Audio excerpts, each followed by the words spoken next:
A Jackson, Mississippi family whose loved one died on New Year's Eve is suing the police department for his death. Keith Murriel was a 41-year-old father of two, died after they say he was tased some 80 times by police officers.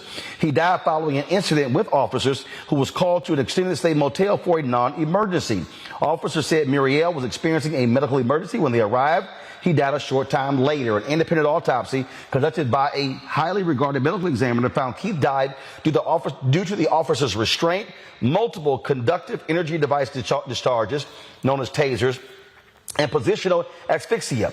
The family attorney contends officers Willis, McCarty, and Roland tased Keith over 80 times. The attorney is Daryl Washington.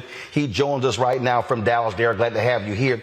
So Daryl, walk us through this here. You say he was tased 80 times. The cops say it was a non-emergency. What the hell requires being tased 80 times? There was absolutely nothing required him being tased 80 times, Roland. I mean, with the video, you would see that Keith was totally compliant with the officers. In fact, when the officers tased Keith, he was pleading for them to please stop. There was absolutely no reason for these officers to have used this force. But what's even more egregious about this case is the fact is after they tased Keith at least 80 times, they placed him in handcuffs and they put him in the back of this vehicle, although they know that he was unresponsive. And the sad thing about it, Roland, is that these police officers left Keith in the back of that police cruiser at least an hour before they even got help to come out there and see about him. And by the time paramedics arrived at the scene, Keith was already dead. So this was just a horrible, horrible case. So you contend that they failed to render medical aid. He clearly needed it. He needed medical aid. I mean, and they knew that he was unresponsive. They knew when they put him in the back of that police cruiser that he was not responding whatsoever. But Roland, here's what the worst thing that happened. There's a supervisor that came out to the scene. This supervisor did not step out his police vehicle at all. They told the police, they told the sergeant what was going on, and these guys just basically laughed about the situation.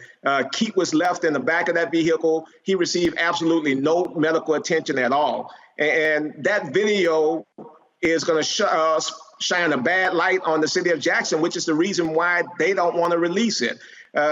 Based on witness accounts, Roland, these officers were using language that you and I would never use out at the scene, and they, quite frankly, did not care at all. These officers just seemed like somebody that was just pulled off the street and placed in police uniforms, and this is just a horrible case. Now, the Mississippi Bureau of Investigation, they are leading this, but okay, it's April 28th. This took place on New Year's Eve. The police chief says they'll release the video when the investigation is over. We all know how this works. If that video showed Keith did something awful, it would already be out. It would already be out. It's no question. And Roland, here's the problem.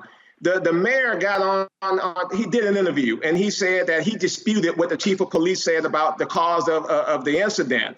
Now, the mayor said that he wanted this body cam footage released. MBI would not release the body cam footage until their investigation was concluded.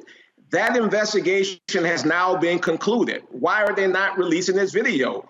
I mean, and we know they're not releasing the video because there's just no justification for what these officers did to Keith. And I know, Roland, for a fact, when the public sees that video and when they see how this man was pleading for help, you talking about somebody who's 6'3".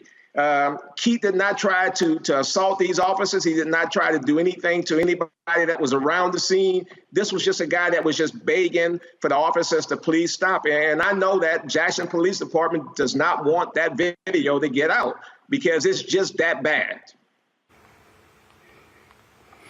And so you say Mayor Chokwe Lumumba, he wants to release, but the police chief is holding off.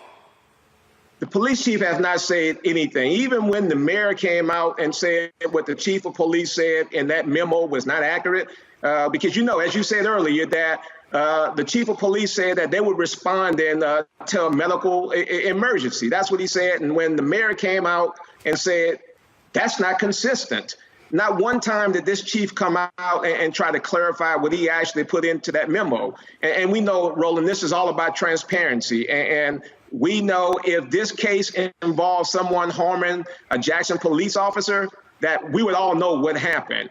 And we just want that consistency. And this is not what we get in this case. This is not what we get throughout the country. These body cams were designed for transparency. They were designed to let the public and more importantly, the family know exactly what happened to their loved one. And it's just sad that we're about to go into May now, and the family still has not gotten one word from the mayor, one word from the chief of police. And this is why we had no choice but to move forward with this lawsuit. I swear this is probably about the sixth or so story we've done the last couple of months that's coming out of Mississippi.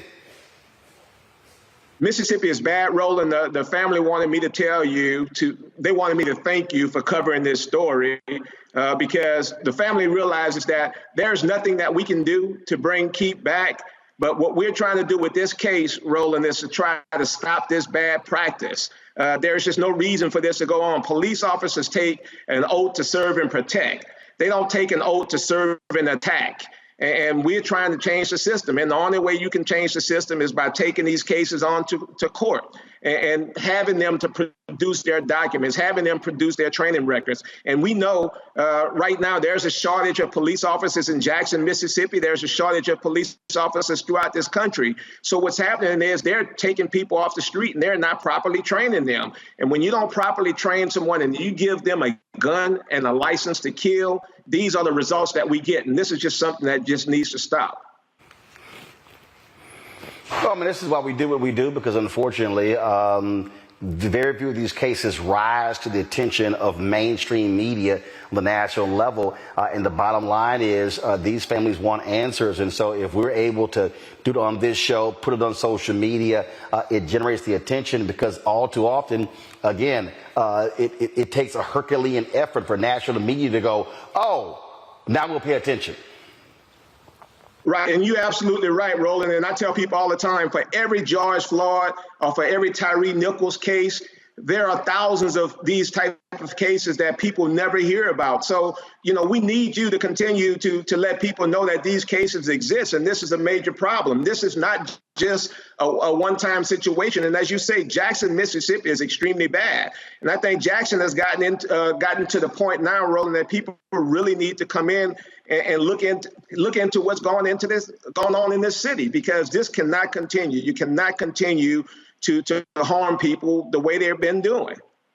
All right, folks, back to that Roland Mark Unfiltered video in just one moment. When you talk about blackness and what happens in black culture, we're about covering these things that matter to us, speaking to our issues and concerns. This is a genuine people-powered movement. There's a lot of stuff that we're not getting. You get it, and you spread the word. We wish to plead our own cause. Too long have others spoken for us. We cannot tell our own story if we can't pay for it. This is about covering us. Invest in black-owned media. Your dollars matter. We don't have to keep asking them to cover our stuff. So please support us in what we do, folks. We want to hit 2,000 people, $50 this month, raise $100,000. We're behind $100,000, so we want to hit that. Y'all money makes this possible. Check some money orders. Go to P.O. Box 57196, Washington, D.C. 20037-0196. The Cash App is $RM Unfiltered. PayPal is R Martin Unfiltered. Venmo is RM Unfiltered. Zelle is Roland at RolandSMartin.com.